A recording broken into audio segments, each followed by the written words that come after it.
Hello दोस्तों, हम लोग कॉम्प्लेक्स एनालिसिस का एक टॉपिक काची रेसिड्यू थ्योरम इस पर प्रीवियस ईयर क्वेश्चन कर रहे हैं। तो ये क्वेश्चन पूछा गया है एके ट्यूब में, पेपर कोड RAS 401 2021-22 में ये क्वेश्चन पूछा गया है। क्वेश्चन है evaluate closed integral e power z d z upon z 1 - z का whole cube for the contour. इस रीजन ये दे रखे हैं कि mod of z is equal to 0.5 और mod of z - 1 is equal to 0.5। इन दोनों रीजन पर आपको निकालना है इस इंटीग्रल की वैल्यू। ठीक है, तो देखिए क्या हुआ कि integral over close integral over c e power z d z upon z 1 - z whole cube, इसको इवेल्युएट करना है। तो सबसे पहले हम लोग पोल्स निकालते हैं। पोल्स क्या होता है कि एफ जेड डी जेड से कंपेयर करो तो एफ जेड वाला जिस पॉइंट पर एफ जेड इन्फाइनाइट हो रहा होगा वो पोल्स कहलाएगा, या सिंपली ये कह लें कि इसके डिनोमिनेटर को जीरो कर देते हैं तो पोल्स मिल जाता है। तो poles are obtained by denominator zero करो तो z into 1 - z whole cube equal to zero. तो जेड की वैल्यू क्या हो गई 0 1 1 1। देखिए 3 बार है तो ये वाला pole z equal to 1 pole of order 3 कहलाएगा। ठीक है, तो here z equal to 0 is a simple pole है ना। देखिए जेड की पावर 1 है तो इसको हम लोग सिंपल पोल या पोल ऑफ ऑर्डर 1 बोलते हैं। तो z equal to 0 is a simple pole and z equal to 1 is a pole of order 3 है ना। तीन बार आया है तो पोल ऑफ ऑर्डर 3 कहेंगे। तो by Cauchy residue theorem, Cauchy residue theorem क्या कहती है कि closed integral over C f z d z, closed integral over C f z d z equal to 2 pi i और sum of all residues, sum of all residues lies inside sum of all residues at the points at the poles lies inside C, उन poles पर residue जो सी के अंदर lies करते हैं। ठीक है, तो अब पहला वाला पार्ट देखो। फर्स्ट पार्ट में कह रहे हैं कि mod of z equal to 0.5, ये क्या रिप्रेजेंट करता है mod of z is equal to r, एक सर्किल रिप्रेजेंट करता है जिसका सेंटर 0 0 और ये उसकी रेडियस हो गई। तो सेंटर 0 0 और इतनी डिस्टेंस को अगर हम लोग 0.5 मान लें तो 0.5 रेडियस का एक सर्किल खींच लिया, 0.5 रेडियस का एक सर्किल खींच लिया। तो ये और इसी की बाउंड्री ये सी, यहाँ जो सी दिए हैं ना वो इसी की बाउंड्री हो जाएगी। ये जो सर्किल खींचा इस सर्किल की जो बाउंड्री होगी वो सी कहलाएगी। ठीक, उसके बाद देखिए पोल्स कौन कौन से हैं, जेड इक्वल टू 1 और जेड इक्वल टू 0 और जेड इक्वल टू 1 पोल्स हैं। तो पोल रिप्रेजेंट करो, जेड इक्वल टू 0 तो यहीं पर है, ये वाला पॉइंट पोल है। तो पोल को एक छोटे से सर्किल से गोला कर दो तो पोल क्लियर दिखे, तो ये पोल हो गया। दूसरा पोल कहाँ है, जेड इक्वल टू 1 पर, तो ये इतनी डिस्टेंस 0.5 थी और ये 1 है तो जेड इक्वल टू 1 पॉइंट यहाँ पर हुआ। एक पोल यहाँ है, इसको भी सर्किल कर दो। तो देखो इन दोनों पोल में से सी के अंदर कौन सा पोल लाइज कर रहा है, तो जेड इक्वल टू 0 वाला पोल सी के अंदर लाइज कर रहा है। इसका मतलब ये बेकार है, ये यूजलेस है ना, ये पोल बेकार है। ठीक है, तो हम लोग इसी को लेके चलेंगे। तो अब रेसिड्यू निकालो, इस पॉइंट पर रेसिड्यू निकाल लो, इस पॉइंट पर रेसिड्यू निकाल लो। तो residue of f z at z equal to 0, ये पोल है ना, तो इस पोल पर रेसिड्यू निकालो। तो रेसिड्यू ऑफ हाँ, तो z equal to 0 is only the pole which lies inside the circle mod of z equal to 0.5। Mod of z equal to 0.5 पर केवल यही सर्किल लाइज, यही पोल लाइज करता है, दूसरा वाला नहीं करता है। तो अब रेसिड्यू निकालो, इस पोल पर रेसिड्यू निकालो। तो residue of f z at z equal to 0 पर क्या हो जाएगा, limit z tending to 0 z into f Z.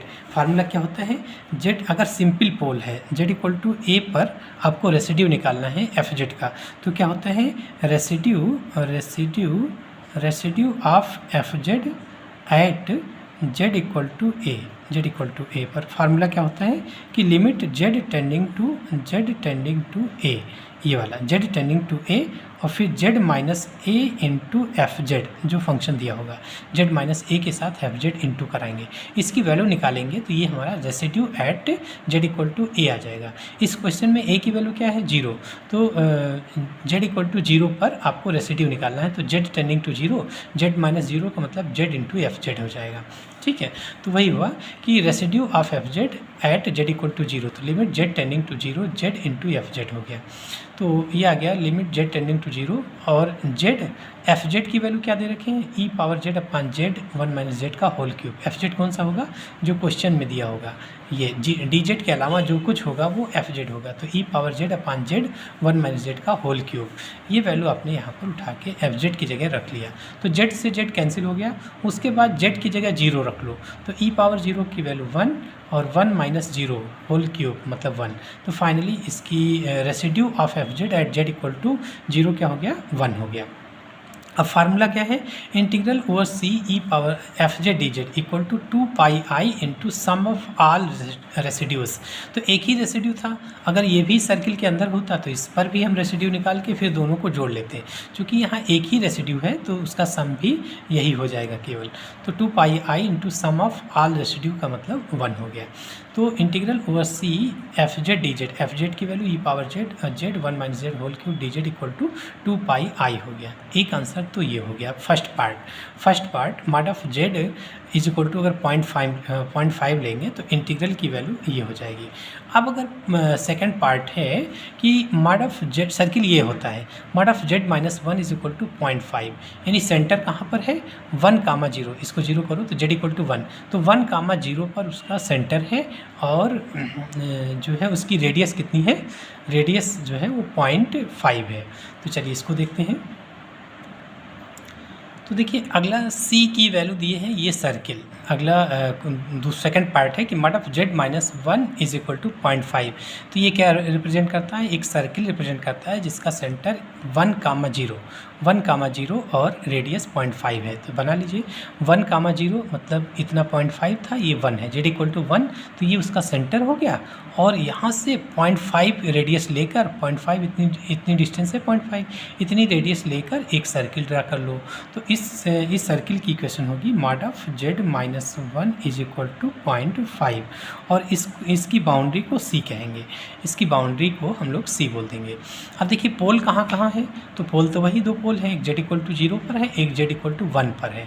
तो जेड इक्वल टू 1 पर, तो इनमें कौन सा पोल इस C के अंदर लाइज कर गया, जेड इक्वल टू 1, ठीक है। तो here z equal to 1 is only the pole of order 3 है ना, ये कितने, जेड इक्वल टू 1 कितने आर्डर का पोल था, 3 आर्डर का, और विच लाइज इनसाइड C, इस सर्किल C के अंदर लाइज कर रहा है केवल एक पोल, जेड इक्वल टू 1 जो 3 आर्डर का पोल था।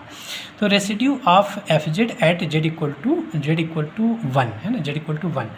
तो आपको बता दें अगर n आर्डर का पोल है ना, तो n आर्डर का पोल है तो क्या फार्मूला होता है, जेड इक्वल टू ए, तो residue of f z at z equal to a, n order का अगर पोल है तो 1 upon n minus 1 factorial d n minus 1 upon d z power n minus 1 z minus a whole power n into f z और at z equal to a. ये formula है n order का पोल, n order के पोल की residue निकालने का।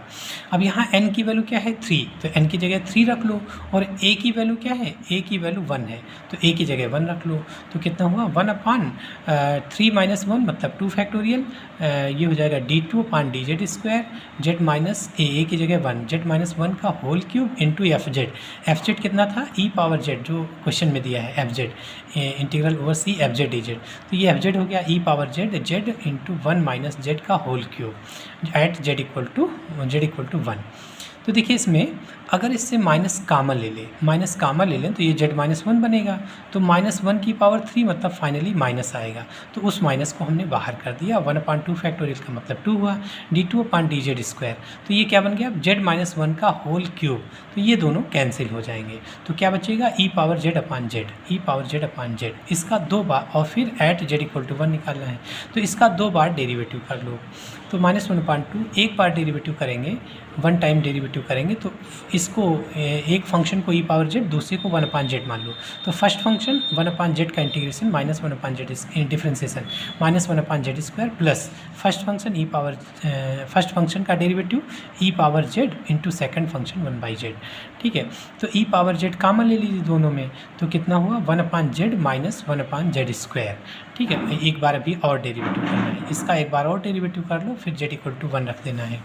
तो first function into second का डेरिवेटिव, इसका डेरिवेटिव हो गया -1/z² और इसका डेरिवेटिव हो गया -2/z³ होगा, माइनस ऑलरेडी है तो 2/z³ और प्लस फर्स्ट फंक्शन का डेरिवेटिव सेम रहेगा e⁻z इंटू सेकेंड फंक्शन और एट z इक्वल टू 1।